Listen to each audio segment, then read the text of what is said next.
So much sir for having us. I am really grateful कि आपने हमें यहाँ आने का मौका दिया. तो सर स्टार्ट करने के लिए तो मेरे पास बहुत कुछ है, आपसे क्या क्या पूछूं, but I would like to start with from a guy who was having his mind that I am going to do MBA, that too from a reputed institute. वहाँ से माइंडसेट ये था आपका, बाहर जाऊँगा, सेटल हो जाऊँगा, एक अच्छी MNC में, एक बड़ी MNC में जॉब होगी. From that mindset, what motivated you to come back to your state and serve as a civil servant? Actually मैं आपको यही बताना चाहता हूँ कि basically everything starts from the scratch. तो definitely I had some ideas that I want to be a part of civil services. Initially also, like I used to see some uncles in the family, they were already serving IAS officers of the erstwhile state of Jammu and Kashmir. Yeah. Yes, but then MBA was always in mind. I mean to say, I always had a dream of learning management skills, marketing skills. And yes, I had an idea अभी कि मैं थोड़ा सा interest रखता था कि एक social entrepreneurship venture, because my father was in public life. तो वो खुद भी he was member legislative assembly also. He was one of the key initiators of cooperative movement in the state of Jammu and Kashmir. I mean to say now UT of J&K. And he was director NAFED, represented state there as a single director, loan director for almost 3 terms, 15 years. तो वो एक inspiration थी, एक socialistic mindset था. तो वहाँ से ये एक जर्नी स्टार्ट हुई and I happen to take chances. कुछ इस तरह से था कि एक सोशल एंटरप्रेन्योरशिप, बाहर जाऊंगा, कॉरपोरेट से सीखूंगा और वापस आकर अपनी स्टेट को दूंगा. ये तो श्योर था, ये तो श्योर था. लेकिन ये चीज़ थोड़ी अनश्योर थी कि मैं कैसे आऊँगा, कहाँ पे आऊँगा और कौन सा रास्ता बनेगा. As things are predestined, तो I think civil services came as a direct path breaker. MBA तो कर ही रहा था and I had 3 offers also from the corporate at that time. One was from GE. हाँ, general electric का था. एक मेरे पास तापर ग्रुप का था. और I now I am talking around 20 years back. It was in 2001 beginning. या सम कैंपस सिलेक्शन और टाटास का, बिकॉज मैंने टेल्को के साथ अपना समर प्रोजेक्ट किया था, marketing head office Mumbai, the construction division. तो ये 3 ऑफिस तो थे, but then as destiny, as they say, कुछ ऐसा ही होना था कि I had to contribute back to my state, to my roots. And I am proud to be here and my mentors also guided me like that. Corporate mentor थे मेरे mister NRN, popularly known as NRN, but Narayana Murthy ji. Narayan Murthy, O Narayan Murthy sir, Infosys के जो mentor थे, मेरे भी वही mentor थे.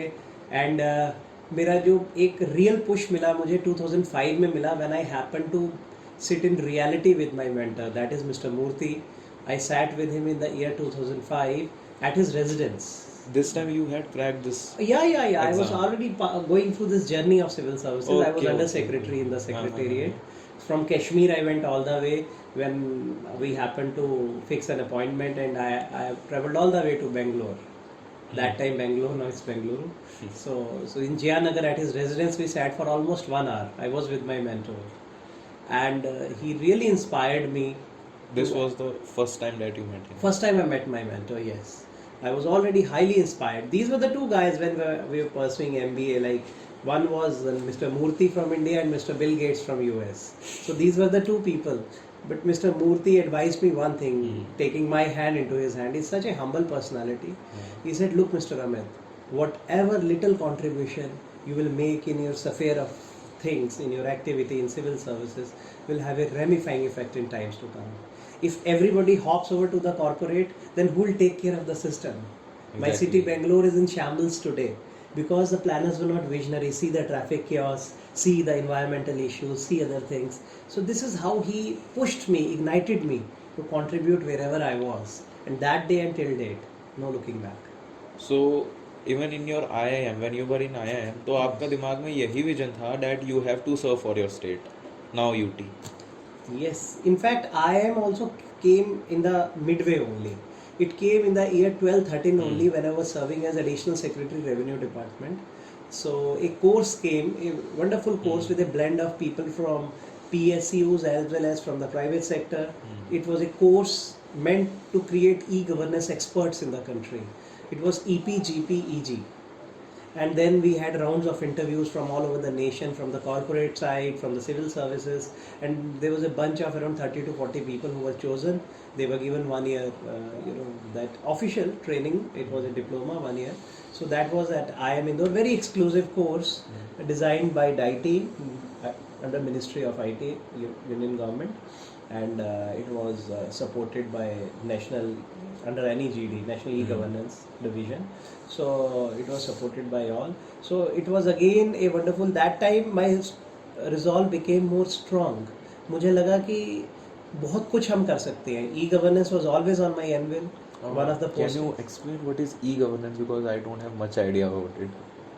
E-governance is simply एक बहुत ब्यूटीफुल एक प्रोसीजर, एक बड़ा अच्छा एक तरीका है. हम गवर्नेंस तो देते हैं, आप हमें देख रहे हैं गवर्नेंस में, मैं Yes, हूँ sir. या हम सब लोग जो गवर्नेंस में हैं, but e governance is the medium electronic governance. Electronic governance. So that is paperless offices, that is minimal human interface. I would say ideally no human interface should be there. At the click of a button you get all your documents. Okay. At the click of a, और आप देख भी रहे होंगे, now it is becoming a reality. Yeah, it's very Aadhaar reality. Is just part of that only. आप आधार की seeding देखते हैं, आजकल आप देखते हैं मोबाइल के सिम्स, आपका वो that's part of e governance only. You use your thumb, आपको आधार आपकी ऑथेंटिकेशन हो जाती है.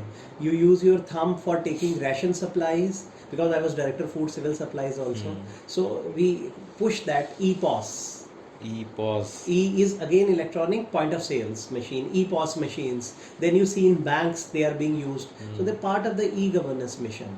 So documents are at a click of a button. You don't have to go. पहले जो बाबूज के पीछे घूमते थे लोग अपनी एप्लीकेशन लेकर, और वो मूड बना के फिर अपने हिसाब से नाप तोल कर कर देते थे, वो सब खत्म. तो e-governance is one time solution to all the problems. Yes, sir. So this is what e-governance is all about. Okay, now I got it. What's वो एक साल हमने उसमें पूरा ट्रेनिंग किया. एक आधा पार्ट हमने थेरेटिकल और आधा प्रैक्टिकल कॉर्पोरेट में बैठ के सॉल्यूशंस क्रिएट किए. And again I feel fortunate, I work with one of the top world consultancies, EY के साथ किया, Ernst Young's corporate office Bombay में उनके मैं बैठा, और वहाँ पे हमने J&K स्पेसिफिक सॉल्यूशंस क्रिएट किए. J&K specific solution. What was it about? Like I created few solutions with one of their partners जो उनके वो रहते हैं. We created some solutions in the sense like मैंने कुछ वर्क ऐसे solutions किए, जैसे आपको मैंने बताया ये Aadhaar linkage in the food civil supplies department, EPOS. इसी तरह से EPRC का मैंने किया था. अब जैसे डोमिसाइल आ गया है, उस समय PRC होता था, तो स्टेट सब्जेक्ट जिसको हम पॉपुलरली बोलते हैं, स्टेट सब्जेक्ट सर्टिफिकेट. तो हमने क्या किया कि I created a solution in which we could have direct link with UIDAI, Aadhaar का जो यूनिक आइडेंटिफिकेशन. तो UIDAI के साथ हमने एक प्लान अप किया कि हम उनसे टाई अप करेंगे. जैसे वो एक अपना आधार नंबर करते हैं क्रिएट, वैसे ही एक ये प्राइमरी की होती है उनकी, एक सेकेंडरी एक और प्राइमरी की हम निकालेंगे, that is PRC, EPRC number. That is for all the Aadhaar, that is for all the PRC holders. They will have electronic form PRC. So that is again human interface खत्म है. लोगों को बड़ी दिक्कत होती थी अपना स्टेट सब्जेक्ट बनवाने में, तो उस तरह से एक सोल्यूशन दिया था. Then pilferage in excise department, जैसे काफ़ी बॉटल्स, काफ़ी आप देखेंगे excise is related to liquor and IMFL वगैरह, तो वो पिल्फरेज रोकने के लिए एक ऑटोमेटेड सिस्टम. देन हेल्थ को एक सोल्यूशन दे रहे थे हम, MIS सिस्टम, जिससे stock availability, replenishment of stock, everything, attendance in the far flung areas, जो हमारे डॉक्टर पैरामेडिकल स्टाफ जाते हैं, ऑटोमेटेड सोल्यूशन था. यहीं से बैठ के पता चल जाता है ऑफिसर को डैशबोर्ड, वर्चुअल डैशबोर्ड पे, कि कौन एब्सेंट है, कौन सी दवाई ख़त्म हो रही है, क्या स्टॉक पहुंचाना है. That is specially helpful in the far flung areas, since I had the experience of working as STM in one of the remotest sub division. So I knew the pain areas कि हम कैसे इसमें मदद कर सकते हैं. तो उसमें अभी मैंने इस तरह के काफ़ी, और लेबर लॉज के, लेबर लॉज, जैसे लेबर पूरी कंट्री से लेबरर्स आते हैं, लेबर लॉज बहुत रिडंडेंट हो चुके थे, तो मैंने कुछ 5-6 सॉल्यूशंस किए थे.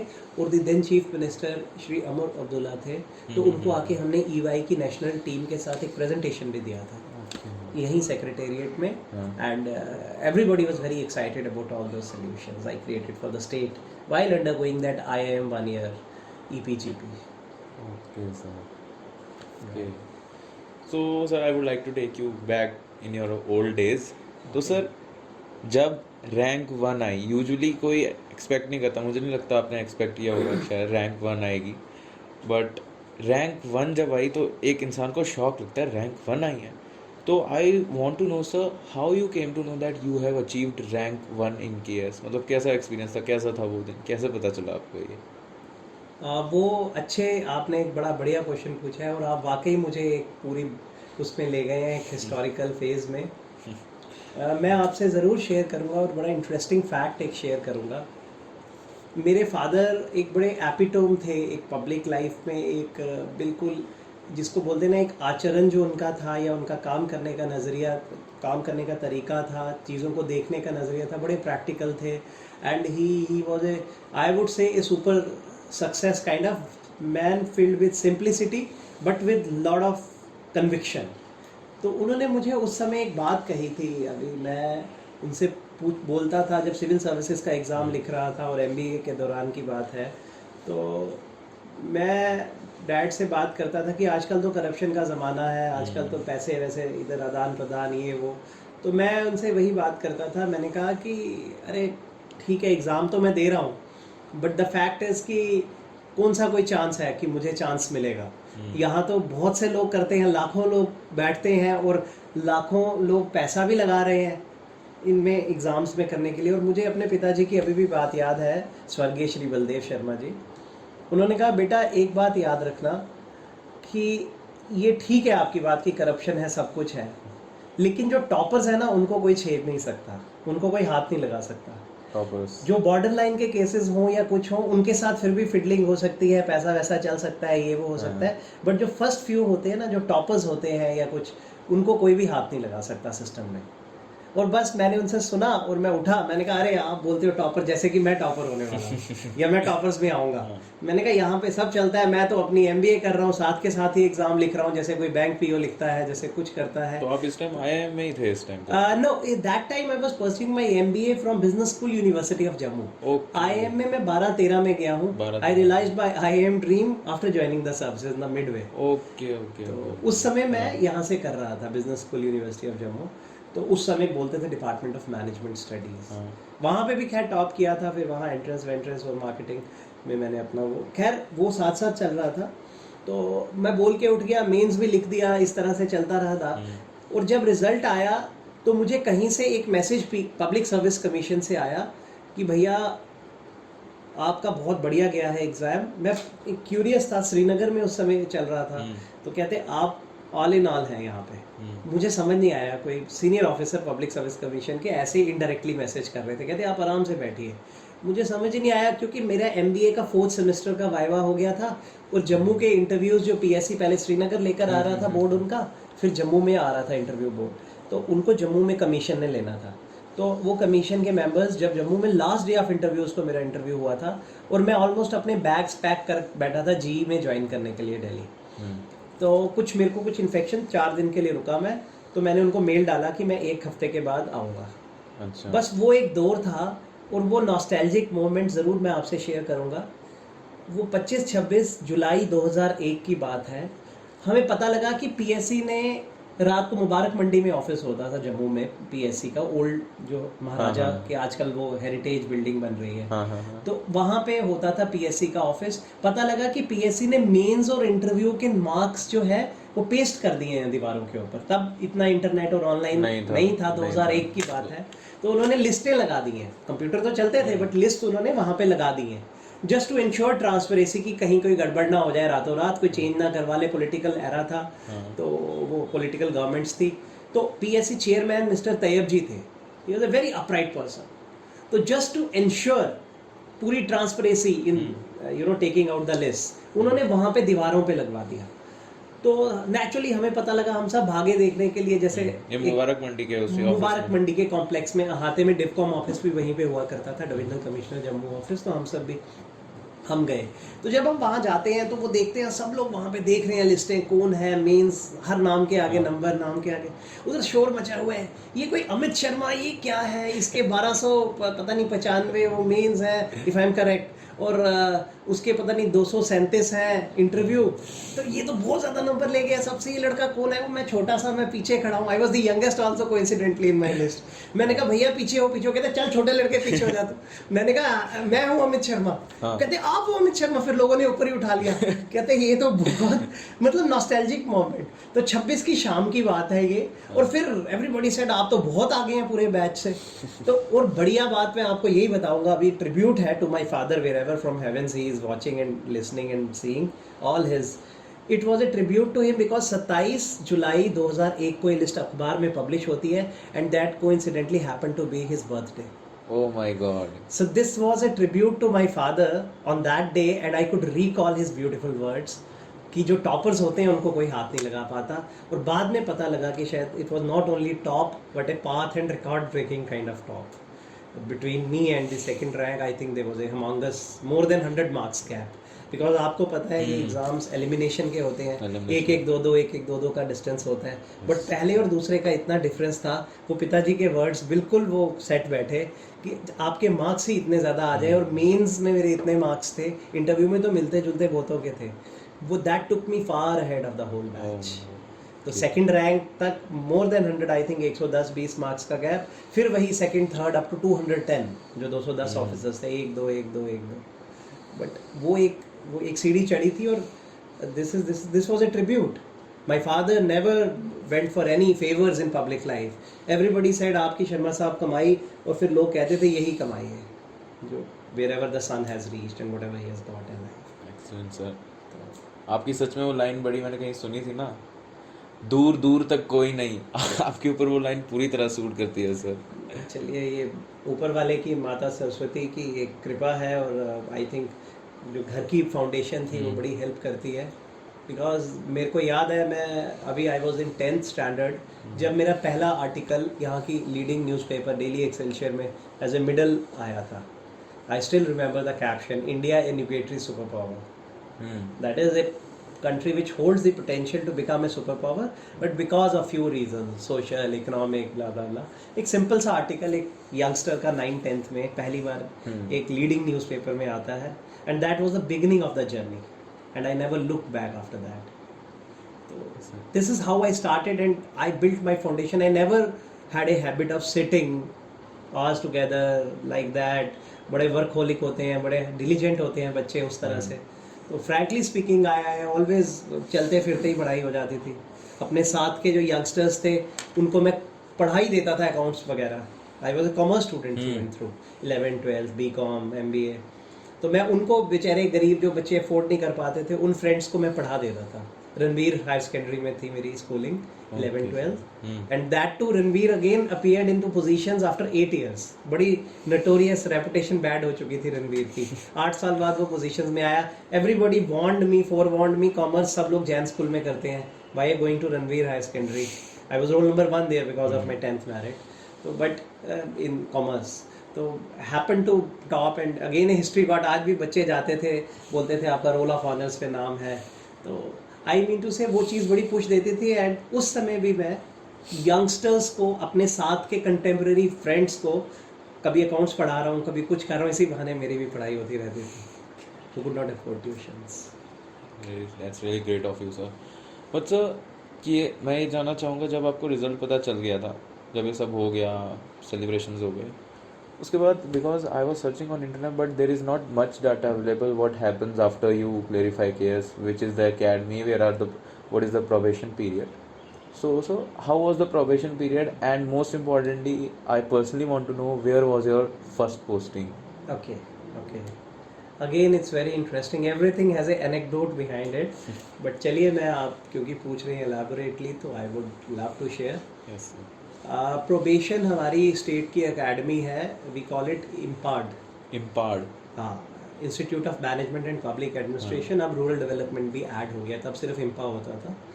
तो वहीं पे हमारी प्रोबेशन की एकेडमी थी, वहीं पे हमारा इनिशियल फेज़ था, काफ़ी महीनों का वहाँ रहा।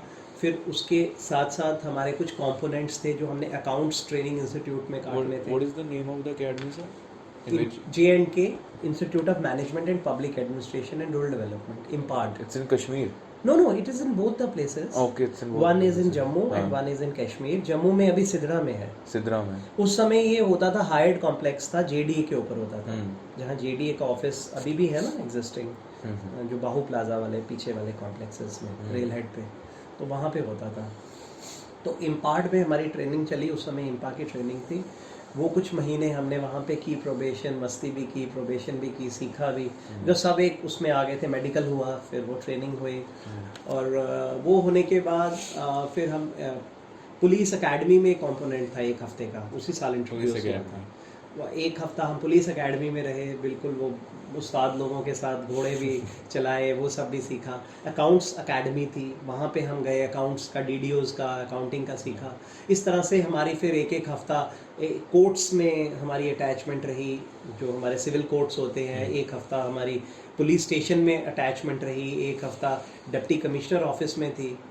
मतलब अलग अलग जगहों पे हमारी ट्रेनिंग चली. ये प्रोबेशन पीरियड की बात ये कर रहे हो? प्रोबेशन एग्जैक्टली जो आप पूछ रहे Okay. हो. और फिर उसके बाद प्रोबेशन खत्म होने पे इन्होंने, बिकॉज वी वर टॉपर्स, जो पहले 5 थे जूनियर केएस, हम अलग एक ब्रैकेट होता था, तो इन्होंने हमें रोटेशन पे गवर्नमेंट ने प्लान किया. 1 साल अप्रॉक्स ट्रेनिंग चली और अगले 3 साल, because after 4 years we were suppose to go into next scale of KS, that is time scale of KS, जो एसडीएम का लेवल रहता है, एसीआर एसडीएम. तो वो आईएएस वाले पैटर्न पे ही फर्स्ट हमारी प्रमोशन थी. Okay. बिल्कुल वैसा ही पैटर्न था स्टेट सिविल सर्विसेज का भी.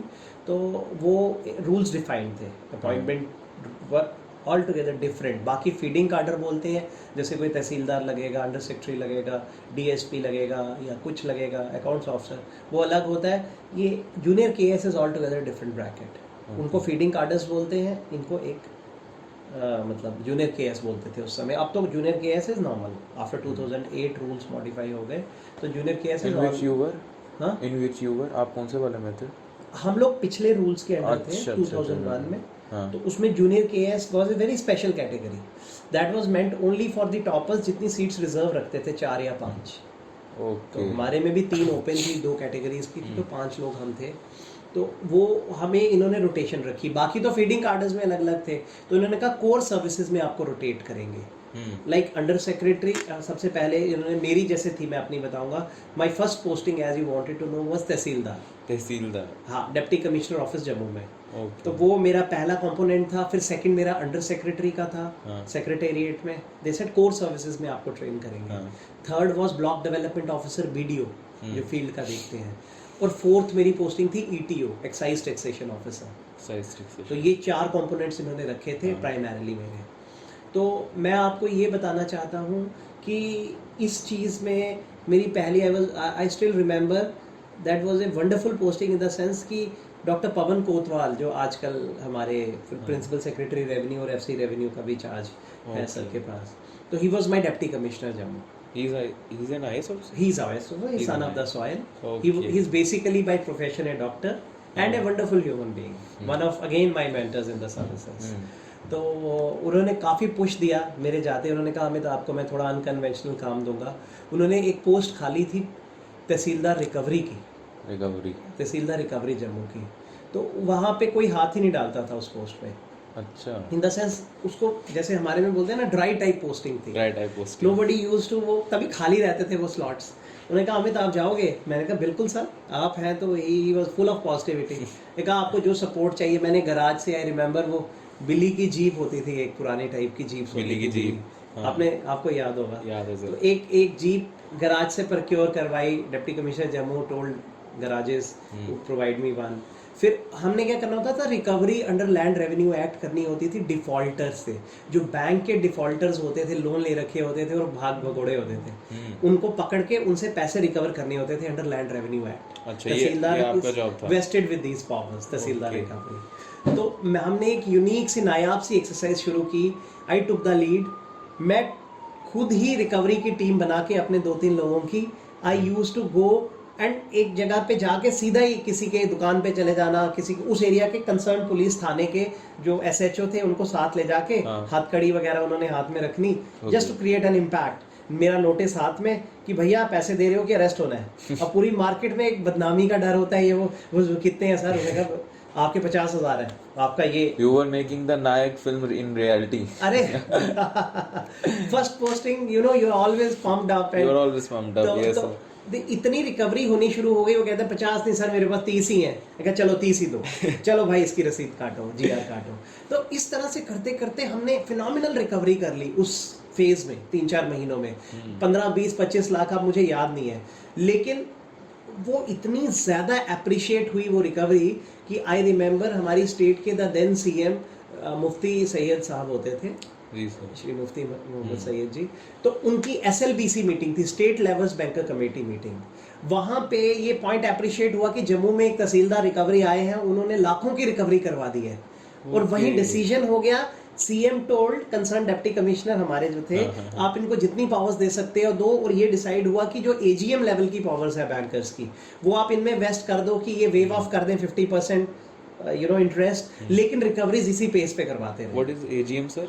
ये assistant general manager of A bank, Okay. जो मैनेजर्स को हेड करते हैं, लीड करते हैं, उनकी पावर्स होती हैं।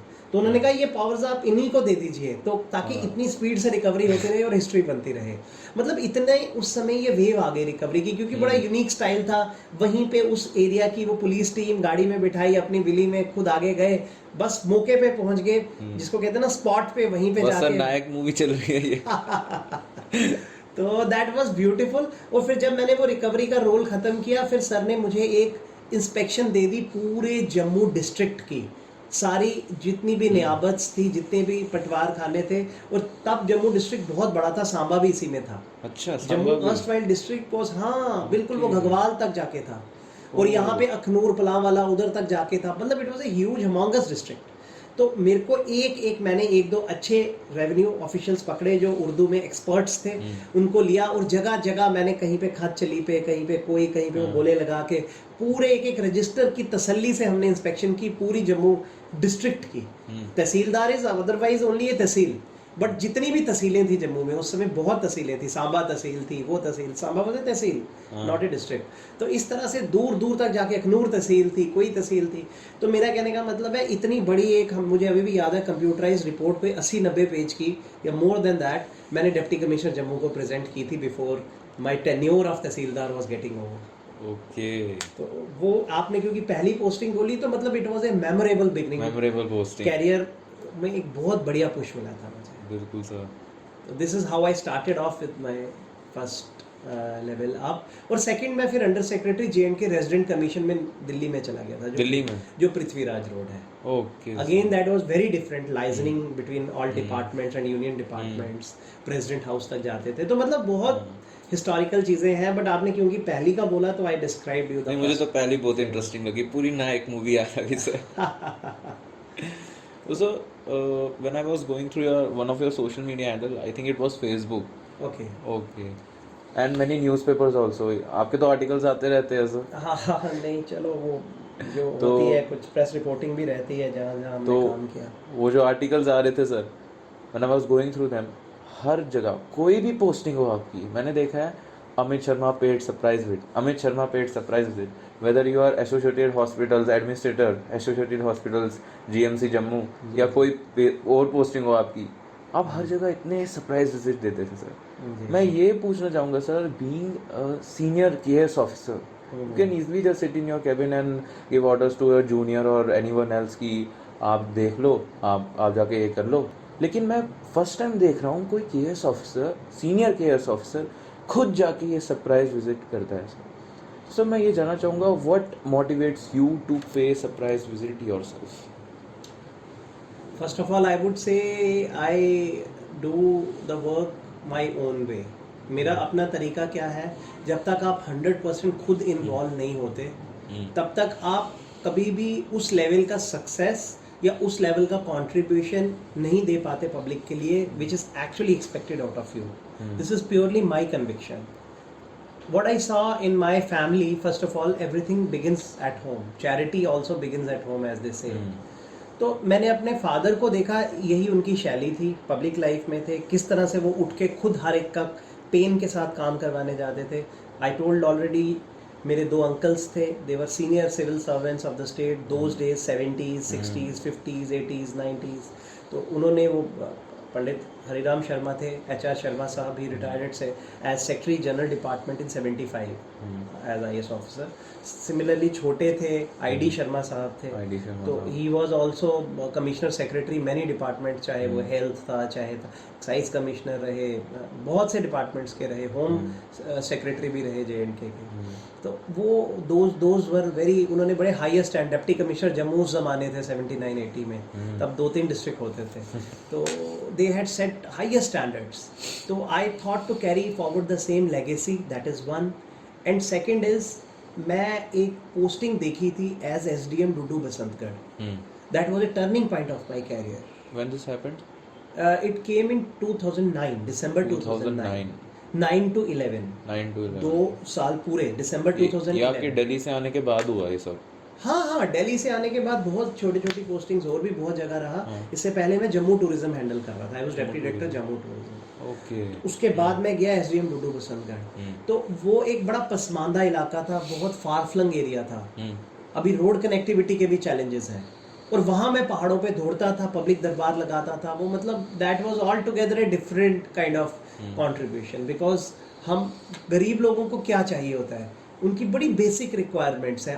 हम सब शहरों में ज़्यादातर पले हैं, बिजली, पानी, डंगा चाहिए, कोई छोटा सा कोई स्ट्रीट लाइट चाहिए, या कोई मतलब वेरी मिनिस्कुअल थिंग्स, बिजली पहुंचानी वहाँ तक, रोड्स क्लियर रखना पूरा साफ. तो उनकी कोई बड़ी ज़्यादा फैंटास्टिक सी डिमांड्स नहीं होती हैं.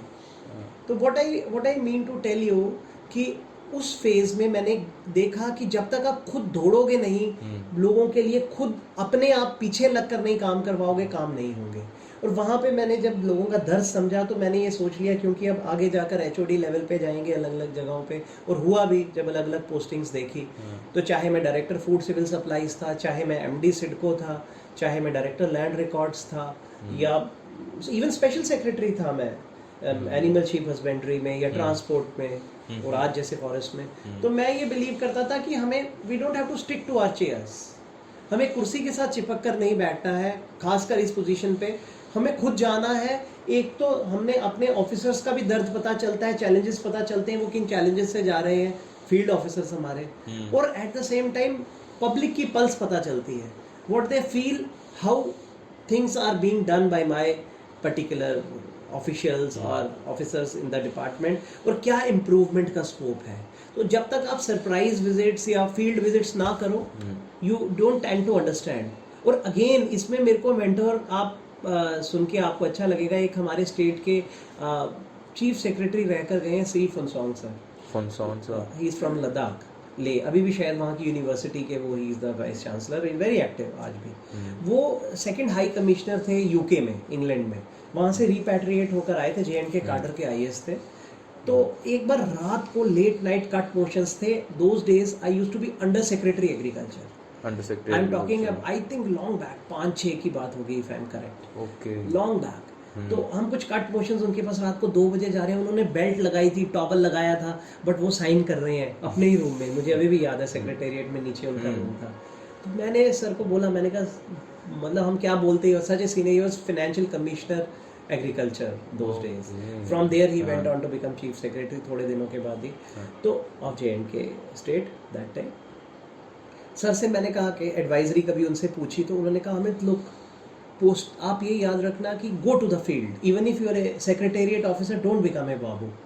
As under secretary, deputy secretary, additional secretary, special, even commissioner secretary, keep visiting the field.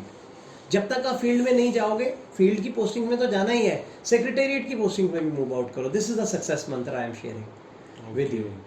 और उनकी वो कही हुई बात हमेशा मेरे दिमाग में, जहन में रही, बैक ऑफ द माइंड रही, कि देखो सक्सेस तभी मिलता है अगर आपको एक्चुअल में लोगों की मदद करनी है, और अपना सक्सेस नहीं, उन लोगों का सक्सेस जिनके लिए आप इन चेयर्स पे बैठे हो. We are public servants, and we must understand what is the relevance and meaning of the word being a public servant. You have to serve the public, going between them and understanding the pulse. उनकी दर्द, उनकी परेशानी समझनी है. That's rare, sir. That's rare. Not everyone has this kind of thinking. Again, sir, when I was going through, again through your Facebook media post, as you are active on social media, कोशिश रहती है. तो sir मैंने आपका देखा था, आपने एक पिक पोस्ट की थी योगा डे के ऊपर. I don't know the name of the asana, may be you know. आपने पिक पोस्ट की थी, वो आसना था अपसाइड डाउन वाला. What's the name of? Shirshasana. Shirshasana. हाँ. सर तब से मैंने आपका ये जान लिया कि you are a person who is interested in fitness. इतना मुझे पता चल गया. So I want to know what are your views towards fitness and how it has impacted your life. I would say, देखिए आप कभी किसी पुलिस के ऑफिसर के साथ बैठेंगे या कोई डिफेंस वाले के साथ, तो उनके तो स्केड्यूल में ये मैंडेटेड होता है, एक कंपलसरी रिक्वायरमेंट होती है to remain fit active, that is their prerequisite. But अक्सर आप देखेंगे कि सिविल सर्वेंट्स जैसे हम लोग हैं, ब्यूरोक्रेसी सो कॉल्ड, हम लोग थोड़े से लेथार्जिक हो जाते हैं when we are in the jobs. वो 9 to 5 काइंड ऑफ स्केड्यूल, वो चेयर लेड बैक अप्रोच. तो चाहे पहला मैंने आपको बता दिया, वो field visits is one of those things. And second, जैसे पहाड़ों पे मैंने नौकरी की, आप हंसेंगे सुन के, मेरे साथ वो बड़ा एक सिक्योरिटी वाइज सेंसिटिव एरिया था. मेरे साथ एक पुलिस की बीट चलती थी, एक नफरी जिसको बोलते हैं. तो जब मैंने पहाड़ पे एक जगह जाना, एक राउंड लगाने 8-10 किलोमीटर दौड़ते हुए जाना, अगली बार फिर नई टीम होती थी, फिर अगली बार नई टीम होती थी. तो एक बार मैंने अपने वो PSOs को और अपनी टीम को पूछा, मैंने ऑन द लाइटर साइड मैंने कहा, भैया हर बार क्यों बदल जाते हैं आदमी मेरे साथ? वो कहते हैं सर सच सुनना है कि मजाक? मैंने कहा आप सच बोलो यार. कहते सर बात ऐसी है, हमारे SSP भी नहीं हमें इतना दौड़ाते हैं जितना आप हमें दौड़ाते हैं SDM. तो हमसे नहीं कम्पीट हो पाता, इसलिए हर बार हम नई एक फ्रेश टीम आपके साथ भेजनी. ये सब दुद्दू बसंतगढ़ जो आपने डिस्ट्रिक्ट है ना? नहीं, ये उधमपुर डिस्ट्रिक्ट का सब डिवीजन. अच्छा, सब डिवीजन है. अच्छा, आप वहाँ पे से SDM? मैं SDM था. तो Okay. तो what I am trying to tell you, वो वाली एक स्ट्रीक बन गई थी दौड़ने की, पहाड़ों पे लोगों की मदद के लिए. जगह जगह मैं खुद जाता था, मौके देखने जाता था, वहीं सॉल्यूशंस देने जाता था. वो आपके वो डायलॉग जो नायक वाले हैं. तो मेरा ये रहता था कि वहीं गए वहीं सॉल्यूशन देना है. तो एक आदत सी पड़ गई. और मैं ये कहूँगा कि फिटनेस जो है ना, that has to be within your mind, that has to be part of your psychology. आपकी साइकी का हिस्सा होना चाहिए. जो आदमी मेंटली फिजिकली फिट होगा ना, वो मेंटली भी उतना ही फिट होगा. मुझे लगता है मैं अच्छी डिलीवरेंस दे सकता हूँ, पब्लिक कंट्रीब्यूशन दे सकता हूँ. मैं सेक्रेटेरिएट में रहूँ या कहीं भी फील्ड में रहूँ, मेरा ये असूल रहा है कि मॉर्निंग में चाहे मेरा टेबल फाइल से भरा हो, इवनिंग में वो खाली होता है. मैं बिना टेबल क्लियर किए कभी नहीं उठता हूँ. ये मेरा पिछले 20 साल का सिविल सर्विसेज का ऑलमोस्ट जो सफ़र है, 19-20 साल का, तो मैंने यही अपना एक वो रखा, मंत्रा रखा. और उसके लिए मेंटली फिट होने के लिए फिजिकली फिट होना बहुत ज़रूरी है. तो आई हैव ए रूटीन. मैं चाहे जॉगिंग मॉर्निंग में करूं, साइकिलिंग करूं या योगा करूं, but I try to maintain that streak. चाहे कहीं भी मैं रहूं, चाहे मैं कश्मीर में पोस्टेड हूं, चाहे जम्मू में पोस्टेड हूं, चाहे फारफ्लंग एरियाज़ में रहा मैं. तो आई थिंक वो उसने मेरी बड़ी मदद की है. और मैं आपके माध्यम से अपने सब फेलो कलीग्स को कहूँगा, सिविल सर्विसेज में है या अलग अलग सर्विसेज में है, we must be fitness freaks. We can give better contribution to the public, to the society, if we are physically and mentally fit and fine. Yes sir, that is important. That is important sir. Sir just like I observed you, अभी भी देख रहा हूँ, social media पे भी देखा है, तो थोड़ा सा आपके बारे में पढ़ा भी है. जी जी. एक चीज़ जो मैंने ऑब्जर्व किया है ना, पर ऑब्जर्व करने से क्या मैंने ऑब्जर्व किया, उससे पहले मैं आपको ये बताना चाहूँगा कि सर आई बिलीव कि there is a big difference between being humble and being down to earth. I believe that. Ji. तो सर डाउन टू अर्थ बहुत लोग होते हैं, maximum IAS, IPS, KS, JKS, many of them are down to earth, but humble is something which is very rare, and I have observed that you are a very humble person. How you stay so humble? मतलब sir मैंने आपको call किया, usually आपने मुझे बोला था उस time कि मैं मीटिंग में हूँ, आप मुझे अभी बाद में कॉल कर देना. आई एम जस्ट एज्यूमिंग कोई और ऑफिसर होता, उसने बोला मैं मीटिंग में हूँ, आप बाद में आना, घंटा 2 घंटा वेट कराता, ये करता वो करता, या फिर टाल देता किसी तरह. But you are not like that sir. How you stay so humble sir? देखिए, मुझे तो समझ नहीं आती कि how humbleness can be away from anybody who is serving on such chairs. That is in my blood. That is what I have seen in my family. I mean to say, मेरे को सबसे बड़ी inspiration ना, बहुत से लोग बोलते हैं who is your ideal.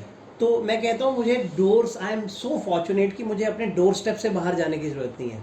My father is the real ideal of mine. He was what not. He was director NAFED, he was member legislative assembly, he was chairman, founder chairman of so many cooperative models in J&K, and of late, lastly, he was chairman Jammu Central Cooperative Bank also. But I saw that flavor of humbleness, that flavor of simplicity in him. मैं आपको बताऊंगा, अभी मैं उनको देखता था, चाहे वो स्टेट के चीफ मिनिस्टर से बात करते थे या एक नॉर्मल क्लरिकल लेवल के आदमी से बात करते थे, सेम टोन होती थी, सेम एक वो उनका वो बात करने का एक तरीका होता था और सेम कन्विक्शन होती थी। तो मेरे को ये चीज़ तो विरासत में मिली है कि अगर आदमी हम्बल होगा तो 10 जगह आप लोगों की मदद कर सकते हो। हर आदमी का आप काम नहीं कर सकते। हम इन कुर्सियों पे बैठे हैं, अगर आप मुझे कहोगे मेरे ये 10 काम करवा दो या 10 लोग आएंगे काम करवाने, तो मैंने ये हमेशा देखा है कि अगर आप व्यवहारिक तौर पर एक आचरण में आप प्रेम स्वरूप आप आदमी की बात ही सुन लेंगे ना, उसको पानी का गिलास पिला देंगे ना, चाय का कप पिला देंगे ना, खासकर सिविल सेक्रेटेरिएट, क्योंकि मेरा तो मैक्सिमम यहीं पे सफर रहा है as under secretary, deputy secretary, additional secretary and now third time special secretary. तो मतलब अब तो इतना लंबा, अब तो अब सेक्रेटरी का वही काफ़ी देर से ये चल रहे हैं प्रोसेस, तो ड्यू है। तो व्हाट आई मीन टू से कि लोगों को आप सिर्फ बिठा ही लेना सेक्रेटेरिएट में और उनकी बात सुन लें और उनको राइटली गाइड कर दें कि आपका काम भैया ऐसे होगा, तो समझ लो आधे से ज़्यादा उसका काम वहीं पे हो जाता है और वो आपको दुआएं देकर जाता है। और ये नहीं कि मुझे सेल्फिशनेस इस चीज़ की है कि मुझे कोई दुआ दे, but it is part embedded in me. मैं ये सोचता हूँ कि हम बड़े खुशकिस्मत हैं कि God has given us the opportunity to serve the public. मैं अपने आप को बड़ा सौभाग्य समझता हूँ कि मुझे इस तरह का एक चांस दिया गया है भगवान की तरफ से, सरकार की तरफ से, और टाइम टू टाइम सर्व करने की different nature of jobs. Her field का मुझे एक्सपोजर हो रहा है, हर जगह पे मेरा कुछ ना कुछ अपनी तरफ से योगदान रहता है। और ये humbleness should be part of the personality. I think you are not fit to be a civil servant if you are not humble, if you are not down to earth, and if you are not public oriented, meant to serve. ये तो I think that is a part of us only. So as talking of civil service, sir, Yes. what I was saying कि जितने भी young aspirants हैं, whether it's of IAS, IPS or even state public commission, तो sir सबका दिमाग में most of them exceptions are there, सबके दिमाग में मैक्सिमम ये रहता है मुझे लाल बत्ती वाली गाड़ी चाहिए, मुझे वो पावर चाहिए, मुझे ये चाहिए, मुझे वो कुर्सी चाहिए, और in short we can say चमक दमक चाहिए। तो sir being in this service for more than I think 19 years, Yes. 19 years, तो सर आपने इस सर्विस में क्या ऑब्जर्व किया और आप उन एस्पायरेंट्स को क्या कहना चाहते हैं who are coming to civil service to serve as civil servant for this चमक दमक? देखिए, मैं ये ज़रूर आपके माध्यम से सबको कहना चाहूँगा, your concept should be clear. आप इस सर्विस में क्यों आना चाहते हैं? ये अनफॉर्चुनेटली एक भेड़ चाल है हमारे भारत में भी और बहुत जगहों पे और भी होगी। यहाँ पे सबसे कोवेटेड, सबसे सो कॉल्ड पावरफुल चेयर जो है वो ऑब्वियसली IAS IPS इसी को माना जाता है। दैट इज़ आपको UPSC क्रैक करना है, आपको एग्ज़ाम्स क्रैक करने हैं और आपको वो करना है, तो आपका एक बेंट इन चीज़ों की तरफ रहता है। जब आप स्टूडेंट हो, बड़े हो रहे हो, आपको लगता है कि सिविल सर्विसेज करना है। And I am sorry to say, but कुछ स्टेट्स में तो ये प्रचलन है कि आप जितना जल्दी करोगे, जितना बड़ा एग्जाम क्लियर करोगे, उतनी ही डॉरी मिलेगी। ये मतलब इट्स ए फैक्ट एक्चुअली। आप अगर हार्श रियलिटी है, आप बिहार देख लीजिए या कहीं यूपी में बेल्ट्स में रेट है, फिक्स है, प्रीलिम का इतना रेट है, मेंस का इतना है। हमारे दोस्त बताते हैं, हमारे भाई बंधु ही हैं। This is the UPSC of UPSC means IAS clear कर लिया, प्रीलिम का भी है, मेंस का भी है, इंटरव्यू का, मतलब हालत ये रियलिटी है। इतने में आदमी क्या रेट लगाया जाता है। खैर एनीवेज, ये प्रवृत्ति है, व्हाटएवर द रीजंस, मतलब it is supposed to be the most powerful thing. वो लाल बत्ती और वो चमक धमक की जो आपने बात की, तो मैं उसमें बता रहा हूँ वो एक है। तो अनफॉर्चुनेटली ना we get lost somewhere. I am sorry, but मैं एक अनकन्वेंशनल बात आपसे शेयर करूंगा। हमारी स्टेट में ना बहुत ज़्यादा, जो हमारी अर्स्टवाइल स्टेट थी, अब यूटी बन चुकी है, यहाँ पे कुछ ज़्यादा ही साइको फैंसी है। मुझे कभी कभी लगता है सिविल सर्विसेज को झाड़ पे इतना चढ़ा दिया जाता है हमारे यहाँ पे कि आपको लाल बत्ती का एहसास नहीं भी होगा। बड़े जेंटल तरीके से एंट्री मारेंगे, हर आदमी बड़ा हम्बल तरीके से, जेंटल तरीके से आता है सिविल सर्विसेज में, बट हर आदमी को इतना ज़्यादा ये चढ़ा दिया जाता है, पब्लिक इतना चढ़ाती है, या ऑफिसेज में ऐसा उनको रुतबा या वो दिखाया जाता है। अगर यही लोग, हम दिल्ली में जब जाते हैं पोस्टिंग में, या हमारे कलीग्स जाते हैं, वहाँ पे कुछ भी इतना बड़ा सिस्टम नहीं है। सेंट्रल गवर्नमेंट की मिनिस्ट्रीज़ में आप चली जाइए, केंद्रीय सरकार में कहीं भी आप लगे हैं, तो आपको बड़ा एक नॉर्मल तरीके से, एक नॉर्मेटिव तरीका होता है मिनिस्ट्रीज में, डिपार्टमेंट्स में, सेंटर में, बट यहाँ पे कुछ ज़्यादा ही प्रचलन है, बहुत ज़्यादा हाई बना दिया जाता है, जो कि होना नहीं चाहिए. Power should not go into your head. तो मैं यंगस्टर्स को आपके माध्यम से ज़रूर ये बताना चाहूँगा, never ever let the power get into your head. लाल बत्ती आपके हेड पे जल ही रही है, जल ही रही है, या ताम झाम या जो भी है तड़क भड़क ये होगी, बट इसको अपने उस पर मत आने दीजिए. अगर आप देखेंगे तो काफ़ी सोशल मीडिया पे हमारे कलीग्स हैं, कुछ बाकी स्टेट्स के हैं, कुछ आईएएस हैं, वो मैंने देखा कोई टोकरी लगाकर बैक पे चल रहा है, वो पूरा एक मैसेज दे रहा है, कुछ सोशल सर्विस में लगे हुए हैं. You know, you need to keep your feet grounded. आप आइए, ये चीजें नेचुरली आपको इन सर्विसेज में मिलने वाली हैं, but don't fall in the trap of this fictitious and a false एक कैमोफ्लॉजिंग ऑफ थिंग्स. ये टेम्पररी है, कुर्सी हम सबकी टेम्पररी है. What is permanent is your behaviour, is your conduct, is your deliverance. लोग याद रखते हैं वो ऑफिसर आया था, वो ये देकर गया, वो ऑफिसर आया था, उसने ये किया था. आज मुझे फक्र है, 2 दिन पहले एक यंगस्टर, एक यंग ऑफिसर 19 बैच का प्रोबेशनर है, वो मुझे लिख रहा था कि मेरा एक कलीग डुडू में वीडियो लगा है. लेकिन उसको एक ही बात बताई जाती है, हमने एक ही ऑफिसर देखा जो एक जमाने में एसडीएम रहा, सो एंड सो, नाम अमित शर्मा. तो ये सेड सर मुझे बहुत ज्यादा, मैंने आपका लेक्चर भी सुना था, मैं इंपा में आगे पीछे जो जाता रहता हूँ यंगस्टर्स को भी कभी मोटिवेट करने, इम्पार्ट में आगे पीछे जैसे बुलाते हैं, तो मैंने कहता सर मुझे बड़ी हाई लेवल ऑफ इंस्पिरेशन आ गई कि असली तो वही है जो पीछे से आपकी बात करें. सामने तो जनाब, हजूर, सरकार, ये कह के लोग आपको चढ़ाएंगे, लेकिन पीछे से जब आपकी 10 साल बाद भी बात हो रही है, अगली जनरेशन भी बात कर रही है, तो दिस इज द कंट्रीब्यूशन. और हमें आज हम प्रण करते हैं, मतलब दिस वाज हिज व्यूज, कि हम कुछ हद तक कोशिश करेंगे, we can imitate you and we can follow your footsteps. तो मैंने उसको लिखा, मैंने कहा वेरी गुड, बट आप मुझसे भी बहुत आगे जाओ, मेरे तक क्यों रुकना है. इतना नाम बनाओ कि आपका नाम सदियों सदियां लोग लें. ये स्पिरिट होनी चाहिए. बाकी ये बत्ती और ये सब चीजें बड़ी सेकेंडरी है मेरे हिसाब से. Purely my personal views. We should not get fall for such things. चाहे लोग जितना मर्जी आगे पीछे हमें उठाने की कोशिश करें, हमें अपनी रियलिटी के साथ ग्राउंडेड रहना है. हमें अपनी बैकग्राउंड्स याद रखनी है. हमें ये याद रखना है हम किस बैकग्राउंड से आए हैं, और जितनी मदद कर सकते हैं हमने सब लोगों की करनी है. जब फाइल पे साइन करना है तो आंखों पे पट्टी लगा लो, जैसे आप देखते हैं जुडिशरी में होता है.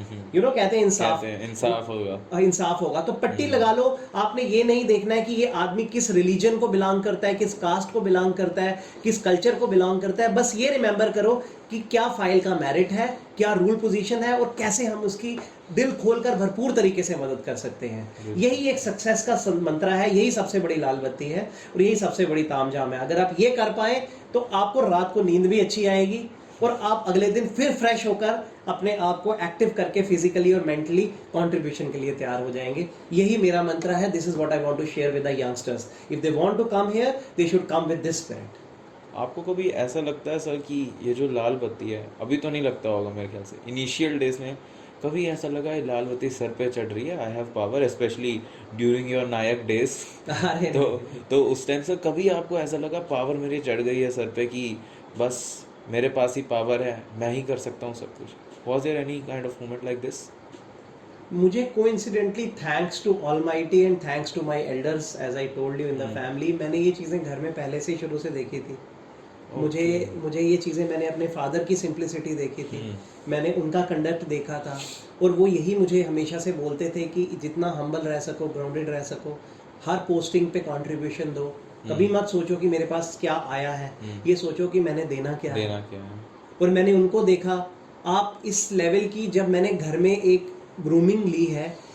मेरे फादर चेयरमैन थे, as I told you, JCC cooperative, apex cooperative bank के, जम्मू सेंट्रल कोऑपरेटिव बैंक. जब आप यकीन नहीं करेंगे अभी जी, जब मोबाइल फ़ोन्स लॉन्च हुए 2003-4 की बात होगी, जिन दिनों ये थे, तो इन्होंने ना अपना लैंडलाइन घर का कटवा दिया in the capacity as chairman, जो इनको एंटाइटल्ड था. तो I asked why. He said because I don't require to have 2 phones. Such a humble person and grounded person he was. आपको सुन के अजीब लगेगा कि ये तो उल्टी बात सुनने को मिल रही है. ही सेड मेरा बैंक लॉसेस में है, मैं चेयरमैन हूँ उसका, and I can't afford to have 2 phones. मुझे अपने बैंक के लिए यही कंट्रीब्यूशन देना है. पहले तो लैंडलाइन था, अब तो मोबाइल है, 24 घंटे मेरी जेब में है. तो मैं बात कर सकता हूँ। तो मतलब कभी मेरी सरकारी गाड़ी में नहीं बैठे वो बॉस, कभी भी नहीं? कभी भी नहीं बैठे इतने सफर में, जब तक लास्ट तक ही वाज देयर टिल 2017 जनवरी। आप हैरान हो जाएंगे सुन के, कभी किसी फंक्शन में जाना होता था, मैं अपनी अलग गाड़ी में जा रहा होता था और पिताजी अपनी गाड़ी खुद ड्राइव करके माता जी को साथ ले जाके देखिए सर, गाड़ी में जाते थे उसी फंक्शन में, उस सेम फंक्शन में। और मुझे इतना अचरज भी होता था, एक शर्मिंदगी होती थी, कहते थे no I am not entitled, I am not entitled, you are officer, you are entitled to your.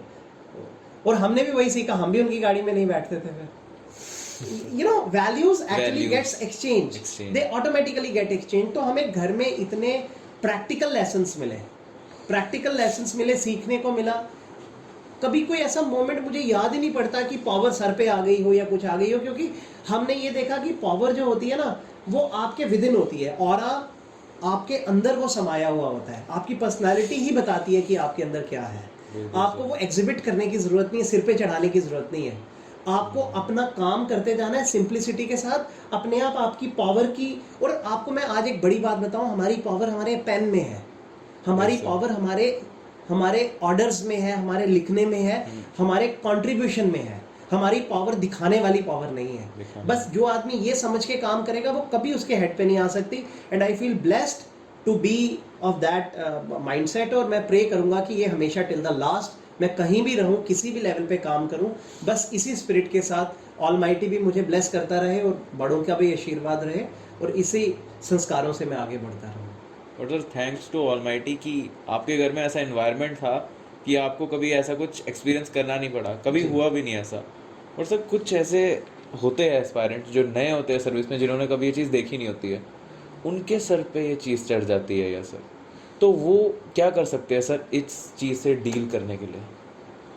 नहीं, मैं तो आपको यही कहूँगा कि जो मैंने आपको अभी बातें बोली हैं वो इन चीज़ों को रियलाइज़ करें। मेरी बातों में एक बड़ा ऑटोमेटिक मैसेज है कि चलो मुझे तो घर में ये चीज़ें मिली, लेकिन हमें ये समझना है जितनी बड़ी कुर्सी होती जाती है उतना ही, जैसे कहते हैं ना, पेड़ जितना बड़ा होता है, बरगद का पेड़ बहुत बड़ा और बहुत फैला हुआ माना जाता है, लेकिन उसकी शाखाएं उतनी बढ़ती जाती हैं, तो वो छाया उतनी ही ज़्यादा और लोगों को देता जाता है। तो मुझे तो लगता है we are the chosen few. No doubt हमारा हार्डवर्क रहा, एक सिविल सर्विसेज क्लियर करने के लिए आप लाखों करोड़ों में आते हैं, but then you are the chosen few. आपको कभी मत ये नहीं भूलना चाहिए कि what you have come at a level amongst your people, now is the time to give back. खासकर जो आप बताते हैं, जो कोई थोड़ा सा और ज़्यादा हम्बल बैकग्राउंड से या जिसने पहले ये चीज़ें नहीं देखी हों उससे आता है, उसको तो और ही ज़्यादा मेरे को लगता है हम्बल होना चाहिए, क्योंकि उसने वो दर्द फील किया है, उसने तो वो पिंच लिया है जो पावर में नहीं होता, और क्या हालत होती है एक आम आदमी की। तो मेरे को तो लगता है उसको तो डबल ही ग्राउंडेड रहना चाहिए। अगर मैं एक सिटी में पैदा होकर या इस तरह से इस लाइफ में आकर बिना किसी प्रेशर के इस तरह से बिहेव कर सकता हूँ, तो उनको तो कभी भी नहीं अपनी रूट्स को भूलना चाहिए। They must remember their roots from where they come. और कभी पावर उनके हेड पे या ऐसे हो रही हो तो they should self ignite themselves, they should see the functioning of fellow colleagues जो और भी हम्बल बैकग्राउंड से आए हैं, जिन्होंने कुछ भी जीवन में नहीं देखा और वो और भी ज़्यादा सिंपल तरीके से डिलीवरेंस दे रहे हैं। तो they should not forget their roots, that is my message to them. Don't forget your roots. So sir, having such a bright career in your studies, मतलब IIM Indo, not a small institute, it's a reputed institute of our country. Just like you said, 10th में भी आपके अच्छे marks है, 12th में भी आपके अच्छे मार्क्स है. So according to you, how can an average student achieve success in his studies? देखिए, एवरेज स्टूडेंट के लिए तो मैं यही मैसेज दूंगा अभी कि बहुत ज़्यादा मेरा अपना मानना है, प्योरली माय ओन थॉट्स, मैं नहीं कहूँगा बहुत ज़्यादा पढ़ाई के पीछे भी नहीं लगना चाहिए। आपके बेसिक फंडामेंटल्स क्लियर होने चाहिए, बिकॉज जब मैंने सिविल सर्विसेज टॉप किया था तो lot of national repute magazines like civil services chronicle में इंटरव्यू आया, और जगह पे अब याद नहीं है, बहुत जगह पे इंटरव्यूज़ आए। तो मैं एक ही मैसेज दिया था, क्यूमुलेटिव नॉलेज, मेरी एक्चुअली हेडिंग जो चलती थी तब, cumulative knowledge base is the secret of my success. Cumulative knowledge base is the secret of my success. अभी भी वो शायद पेजेस कहीं पे आपको दिखेंगे वेब सीरीज़ में और वो पढ़े रहेंगे। तो मेरा यही था कि आपको जब पढ़ाई करनी है ना तो ओवरऑल पढ़ाई करनी है। अब तो इंफॉर्मेशन इन्फ्लक्स इतना ज़्यादा है, फ्लो ऑफ इंफॉर्मेशन इतना है। हमारे टाइम पे तो कहाँ गूगल करते थे हर चीज़ को, आज तो आप the click of A button you get everything. तो आपको कोशिश करनी है कि पढ़ाई इस तरह से करनी है, इस बैलेंस्ड अप्रोच के साथ करनी है कि मतलब आपका नॉलेज बेस बढ़े। मैं हमेशा 2-3 फंडामेंटल्स पढ़ाई के कहता था कि जैसे ABC होती है, आपको कोशिश करनी है कि आप आस्ता आस्ता आस्ता आस्ता अपने आप को एक्सपर्ट बना लीजिए हर सब्जेक्ट का। ज़रूरी नहीं है कि आपको बहुत मास्टर्स ही करनी है, लेकिन थोड़ा आपको हर फील्ड का पता हो। वो कैसे होता है, आप शुरू से ही you become a voracious reader, you start writing in papers, you start writing papers about things. I am telling the best way, जैसे मैंने किया। आप अपने आप को अब्रेस्ट रखिए न्यूज़ से, सोशल मीडिया पे जो चीज़ें हो रही हैं, इवेंट से। Be a good participant, be a good listener, be a good student, and कोशिश कीजिए कि अपने आप को जितना ज़्यादा आप अपडेटेड रखिए with the latest facts and figures, not only in your town और in your UT but whole nation और इंटरनेशनल लेवल। स्पोर्ट्स में क्या हो रहा है, कल्चर में क्या हो रहा है। आपको ये नहीं है कि सिर्फ एग्जाम के एंगल से ही, you should be a awakened citizen. आप उसी में तैयारी होती रहती है आपकी, जैसे मैं करता था। इसी तरह से फिर आई वुड से कि ऑब्वियसली आप अपना नॉलेज बेस इतना स्ट्रांग बना लीजिए that your grasping should be very good.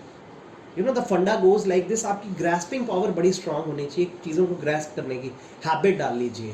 आजकल इंटरनेट है, आप बुक्स खोल लीजिए, मैगजीन्स खोल लीजिए। You should go for some wonderful stuff available, not the trash. हर चीज़ अवेलेबल है इंटरनेट पे, आपको देखना है कि आपको क्या पढ़ना है। जैसे हिंदू न्यूज़पेपर है, that is all time favourite for the civil service aspirants. इसी तरह से कुछ मैगजीन्स आती हैं, इसी ग्रुप की एक फ्रंट लाइन मैगजीन आती है, वो पढ़िए नेट पे, बिकॉज इसमें बड़ा एनालिसिस होता है, एड कम होती है, सीरियस न्यूज़ होती है, एनालिटिकल पार्ट होता है। इस तरह से आप सारे सब्जेक्ट्स में अपनी एक वो बना लीजिए, महारत बना लीजिए। जो भी सब्जेक्ट्स आपको करने हैं, सिविल सर्विसेज से रिलेटेड जो भी आपका स्टफ है, तो अपने आप को ग्रूम करते रहिए, ग्रास्पिंग अच्छी कीजिए। और फिर जब ग्रास्पिंग आप अच्छी करेंगे तो नेचुरली आपका, जब आप एग्ज़ाम लिखेंगे तो आपकी प्रेजेंटेशन भी बहुत अच्छी होनी चाहिए। You should write down very well. आपने अच्छा ग्रास्प किया लेकिन वहीं पे आप प्रेजेंट नहीं कर पाए, लिख नहीं पाए, तो वो भी बेकार है। तो आपको वो टाइमलाइन अपनी बनानी है, आपको वो एग्जैक्टली अपने आप को ग्रूम करना है और प्रिपेयर करना है टू राइट दोज एग्जाम्स। तो अच्छी तरह से on the D day, that is exam day, right it very well. जो भी पूछा है, अगर कंसाइज है, MCQs हैं, ऑब्जेक्टिव टाइप है, या आपका रिटन है, एग्जाम लिखिए, चाहे प्री है चाहे मेंस है, जैसे भी आपका आते जाती है CD। और finally is the presentation during the interview, confidence level. तो वो आपने बिल्कुल नेचुरल तरीके से बिहेव करना है ड्यूरिंग द इंटरव्यू, जब भी सिविल सर्विसेज का इंटरव्यू होता है। Abreast yourself with the latest knowledge till fresh day of the morning. जो सुबह का न्यूज़पेपर है वो भी पढ़ के जाइए, पूरी न्यूज़ को आप तैयार करके जाइए, करंट अफेयर्स को, अपने सब्जेक्ट्स को तैयार करके जाइए, and be a very natural aspirant when you sit before the interviewers, that is the board members, UPSC या JKPSC। मतलब be yourself। हाँ, बिल्कुल कॉन्फिडेंस के साथ, एक अच्छी बॉडी लैंग्वेज के साथ अपने आप को प्रेजेंट कीजिए। तो I am sure this is a good formula. और बाकी अपने सब्जेक्ट्स की तो तैयारी रखनी है जिसमें आपने एग्ज़ाम लिखना है सिविल सर्विसेज का, जो आपके मेंस में सब्जेक्ट रहेंगे, उनमें तो आपने तैयारी करनी है CSAT के बाद जो भी होता है। लेकिन सर फिर भी बहुत लोगों ने ना आजकल वो हुआ सा बना दिया हुआ है कि सिविल सर्विस बहुत टफ है, बहुत ही टफ है, क्रैक नहीं होता, ओनली 1% 1000 में से एक सिलेक्ट होता है। क्या ये सब सच है सर? क्योंकि आप तो खुद इन चीज़ों से निकल चुके हैं सर। नहीं,